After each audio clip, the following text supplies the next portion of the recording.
All right, so now it's time to raise those walls that you just built, which is join them together and mount them to your foundation, which is going to be your floor plan. So our very first step is let's go find your floor plan. Once you find your floor plan, I want you to cut that floor plan out. And then I want you to glue the floor plan to the cardboard and then add your name and the dimensions to the middle. So all that information that was on the side of the floor plan, we're just going to cut that and discard that. And that's why we're adding your name, what type of room it's going to be, and the dimensions, which is an 8-foot by 10-foot room. And you're going to glue that to the cardboard. And that's going to serve as like the foundation for the room. All right, so then the next step is grab two walls and let's glue them to the floor plan and glue those two walls together.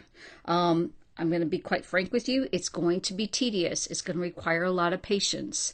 That's just the way it goes. That tape is, use tape to help you. So if you look at mine, I added tape here and here. I don't want you to add tape so that it's going to stay. It's just a temporary hold. The glue is wet.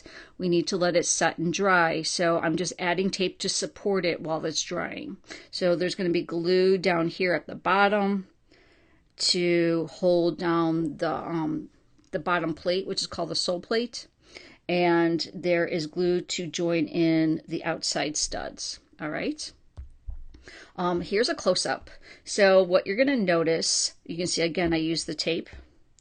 What you're going to notice is that when you're joining the walls together, for me, the inside, it created a corner. So there is a corner on the inside. So this is the interior of my room. And this next picture right off to the side right here is the outside. So you can see, let me actually bring this a little closer. And let me erase these things right here. And if you look at this, you can see that these walls right here, the studs are flush with each other. They're flat. So on the outside, they're flat. And on the inside, they form a corner. All right. All right, so our next step. You're going to do this for all the walls. So what you're viewing right now is an aerial view. So things I want to point out on this aerial view. This is my 8-footer, my 8-footer, my 10-foot, and my 10-foot. Notice my doors lined up right here, and then I have my window lined up. All right, things I want you to point out at the top. Notice at the top. So my 8-foot, I have my 8-foot going on the outside. So you can see that top plate is on the outside. I don't care if you go outside or inside, but whatever you do, be consistent. So mine are on the outside on both sides. That means then my 10-foot wall goes in between, it's inside my 8-foot walls. And I'm doing it consistently on both sides. The side with the door and the side with the wall. Just be consistent. If the 10-foot's going on the outside, then make it on the outside for both of them. Same thing with the 8. And then here's a view with it all put together facing it.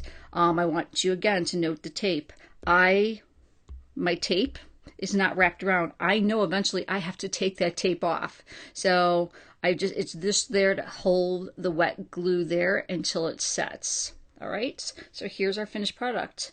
So congratulations. Your next step now is to design that room using the computer program that we set up on the laptop. All right.